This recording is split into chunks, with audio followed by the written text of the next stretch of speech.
ఈరోజు మనం దేవశిల్పి విశ్వకర్మ నిర్మించిన నగరాల గురించి మనం తెలుసుకుందాం.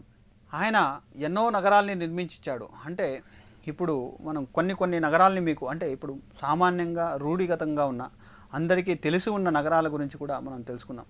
ఒకటి మామూలుగా మహాభారతంలో వచ్చే మహాభారతానికి మూలం అని చెప్పవచ్చు.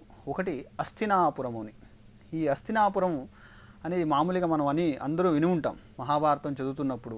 ఇప్పుడైతే మనకు సినిమాలు అవన్నీ మనం చూసేసాం. సినిమాలన్నీ ఎన్టీ రామారావు గారు మంచి మంచి సినిమాలు కూడా మహాభారతం మీద చేశారు. అలాంటి సినిమాల్లో కూడా హస్తినాపురం అని చాలా టైంలో అది రిపీట్ అయిన ఒక పదం. అది ఆ హస్తినాపురం అంటే ఏది, ఆ హస్తినాపురం ఎలా ఉండేది అని మనం చూస్తే, హస్తినాపురం కురు జాంగాల దేశం అనే దానికి ఒక క్యాపిటల్ సిటీగా ఉండేది. అంటే దానికి రాజధాని అని మనం ఇప్పుడు ఏం చెప్తుంటాం, ఆ రాజధానిగా హస్తినాపురం ఉండేది. హస్తినాపురాన్ని ఎలా నిర్మించారు, ఎవరు నిర్మించిచ్చారు అంటే, హస్తినాపురాన్ని దేవశిల్పి విశ్వకర్మ నిర్మించాడు. అక్కడ ఎలా ఉండేది అంటే, ఆ హస్తినాపురం మొత్తం మంచి వృక్షాలతో, ఫలభరితమైన వృక్షాలతో, నమిళ్లతో, మంచి భవనాలతో, వాస్తు ప్రకారంగా ఏ స్థానంలో ఎక్కడెక్కడ ఏం ఉండాలి, దేవాలయం ఎక్కడుండాలి, ఏనుగులు గృహం ఎక్కడుండాలి, ఇలాగ తర్వాత క్షత్రియులు ఎక్కడుండాలి, బ్రాహ్మణులు ఎక్కడుండాలి, వైశ్యులు ఎక్కడుండాలి, ఇలా ప్రతి ఒక్కటి కూడా చాలా సెగ్రిగేట్ చేసి చాలా బాగా ఆ నగరాన్ని నిర్మించారు. చాలా బాగుండేది హస్తినాపురం అనేది. మహాభారతంలో చాలా అద్భుతంగా హస్తినాపురం గురించి చాలా బాగా దాని గురించి మహాభారతంలో రాశారు కవులు. మనకి కన్నడంలో కూడా పంప మహాకవి రాశాడు. తెలుగులో నన్నయ్య చాలా బాగా దాని గురించి రాసిన మనకు ఇప్పుడు కూడా దాని పుస్తకాలు దొరుకుతూ ఉంటాయి. కన్నడలో అద్భుతంగా పంప మహాకవి రాస్తే, తెలుగులో నన్నయ్య కన్నయ్య అనే వాళ్ళు మహాభారతాన్ని చాలా బాగా రాసిన తెలుసుకోవచ్చు. అంటే చాలా అద్భుతంగా హస్తినాపురి గురించి వివరిస్తూ ఉంటారు. అలాంటి ఒక అద్భుతమైన హస్తినాపురిని మొట్టమొదట నిర్మించి ఇచ్చింది ఎవరంటే దేవశిల్పి విశ్వకర్మ. దాన్ని కురువంశానికి ఆయన నిర్మించిచ్చాడు అని కూడా మనకు మహాభారతంలో తెలుస్తూ ఉంటుంది. అంతేకాకుండా ఇంకా వేరే వేరే నగరాలని కూడా మనకు నిర్మించిచ్చాడు. అలాంటి నగరాలలో రెండోది ఏంటంటే వారణావతి. వారణావతి అంటే, ఆ వారణావతి ఒక కాలంలో దుర్యోధనుడు ఏం చేస్తాడంటే, వారణావతిలో ఒక లంక గృహాన్ని, అంటే లక్కతో కలిగిన ఒక గృహాన్ని నిర్మిస్తాడు.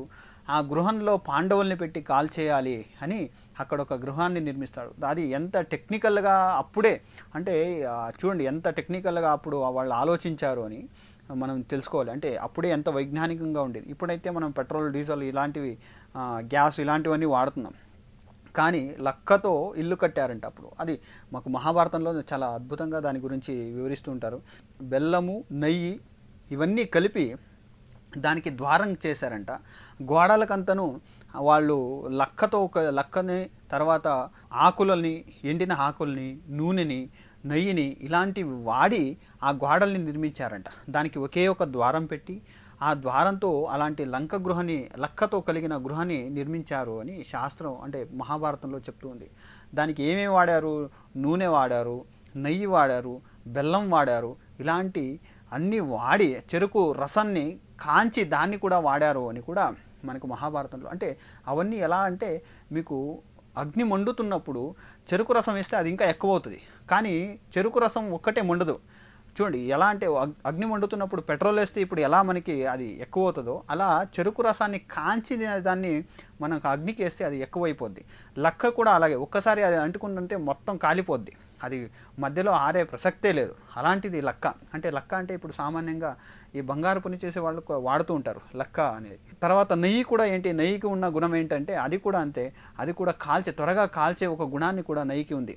బెల్లం కూడా అలాగే. మీకు బెల్లం ఒకసారి మీకు అంటుకుందంటే మళ్ళీ అది కాలుతూ ఉంటుంది. అలా ఒక్కసారి అలా బ్లాస్ట్ అయ్యే ఒక గుణం బెల్లానికి కూడా ఉంటుంది. ఇలాంటివన్నీ వాడి ఒక గృహాన్ని నిర్మించారు. అంటే మీరు అర్థం చేసుకోవాలి. అంటే ఇప్పుడైతే మనం రాళ్ళు, సిమెంటు అన్నీ వాడి గృహాన్ని నిర్మిస్తున్నాం. అది ఎలా ఉండేది, ఆ గృహం, లక్క గృహం ఎలా ఉండేది అంటే, అమరావతికి, అంటే ఇంద్రుడు ఉండే అమరావతికి సమానంగా వారణావతిలో ఉన్న లక్క గృహం ఉండేది అని చాలా చక్కగా వివరిస్తూ ఉంటారు. అలాంటి వారణావతిని కూడా విశ్వకర్మ సృష్టించాడు అని మనకు మహాభారతంలో తెలుస్తుంటుంది. కానీ ఆ వారణావతిలో లక్క గృహ నుంచి వాళ్ళు తప్పించుకుని తర్వాత వాళ్ళు బయటకు వస్తారు. బయటకు వచ్చి దుర్యోధనకి తెలుస్తుంది బ్రతుకున్నారని మనకు మహాభారతంలో మనకు తెలుస్తూ ఉంటుంది. అదే కాకుండా మనకు తర్వాత వాళ్ళు ఇంద్రప్రస్థము అనే పాండవులు ఇంద్రప్రస్థము అనే ఇంకొక నగరాన్ని కూడా నిర్మించి విశ్వకర్మ ఇస్తాడు. దానికి చాలా చక్కగా మనకు మహాభారతంలో అద్భుతమైన వ్యాఖ్యానాలు ఉన్నాయి, చాలా బాగా వివరించారు. ఇంద్రప్రస్థము, ప్రస్థ అంటే ఏంటంటే, ప్రస్థ అంటే ఊర బయటనున్నది అని. యాక్చువల్లీ వాళ్ళు కాండవ వనాన్ని కాల్చి ఆ కాండవ వనంలో ఇంద్రప్రస్థ నగరాన్ని నిర్మించుకుంటారు. ఇంద్రప్రస్థ అంటే వనము అంటే ఏంటి, ఊర బయట ఉన్నదే కదా వనము. అలాంటి వనాన్ని, కాండవ వనాన్ని మొత్తం కాల్చి ఆ కాండవ వనాల్లో రాక్షసులు ఉంటారు, వాళ్ళనంతా చంపి, ఇలాంటివన్నీ మనకు మహాభారతంలో తెలుస్తూ ఉంటుంది. ఆ ఇంద్రప్రస్థాన్ని చాలా, ఇంద్ర అంటే మనకు వైభోగంగా ఉన్నది అనే సంస్కృతంలో మనకు ఇంద్ర అంటే చాలా వైభోగంగా ఉన్న పదం అర్థం కూడా మనకి ఇస్తూ ఉంటుంది. ప్రస్థ అంటే ఊర బయట ఉన్నది మనకు అర్థం ఇస్తుంటుంది. అంటే ఇప్పుడు మనకి ఇష్టం వచ్చిన ఏదో బాగుంటుంది అని పేర్లు పెట్టుకుంటున్నా, కానీ మన పూర్వజులు ఆ పేరిస్తే ఆ పేరుకు వెనకాల చాలా అర్థాలు ఉండేవి. అంటే ఆ ఇంద్రప్రస్థం అంటే ఊర బయటున్న వైభోగమైన చాలా అద్భుతమైన ఊరు అని మనకు తెలుస్తుండే. అంటే నగరానికి, ఆ నగరం ఇంద్రప్రస్థం అనేది చాలా ఊర బయట ఉండేది, చాలా అద్భుతంగా ఉండేది అని నగరం కాబట్టి దానికి ఇంద్రప్రస్థం అని వాళ్ళు అప్పుడు పేరు పెట్టారు. అలాంటి ఇంద్రప్రస్థాన్ని కూడా మనకు విశ్వకర్మ సృష్టించిచ్చాడు పాండవులకి అని కూడా మనకు మహాభారతంలో తెలుస్తూ ఉంటుంది. అంతేకాకుండా మనకు కృష్ణునికి సంబంధించినట్టు కూడా మనకు ఒక నగరాన్ని నిర్మించిస్తాడు. ద్వారకావతి, ద్వారకాపురి అని కూడా మనకు సముద్రం మధ్యన ఒక నగరాన్ని నిర్మించిస్తాడు.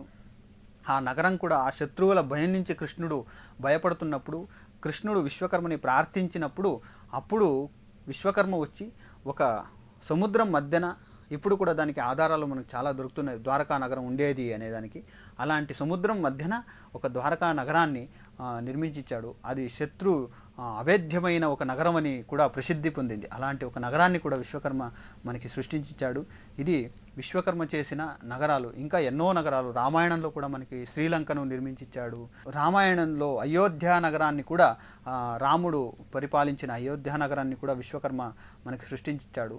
స్వర్ణలంక అనే పేరుతోనే ప్రసిద్ధి పొందిన లంకని కుబేరునికి విశ్వకర్మ నిర్మించిచ్చాడు. కానీ కుబేరు నుంచి రావణుడు దాన్ని పొందాడు అని కూడా మనకు రామాయణంలో తెలుస్తూ ఉంటుంది. అలాంటివి కూడా ఎన్నో నగరాల్ని, మంచి స్వర్ణలంక, అయోధ్య నగర, ద్వారకాపురి, ఇలాంటి నగరాలను ఎన్నో మనకు నిర్మించిచ్చిన వాడు విశ్వకర్మ అని మనం తెలుసుకోవచ్చు. అలాంటి అద్భుతమైన, అలాంటి ఎన్నో కళల్ని ఎన్నో సంవత్సరాల వెనుకే ఆయన తెలుసుకుని అవన్నీ నిర్మించాడని మనం తెలుసుకోవచ్చు. ఇది విశ్వకర్మ నగరాలు నిర్మించిన చరిత్ర.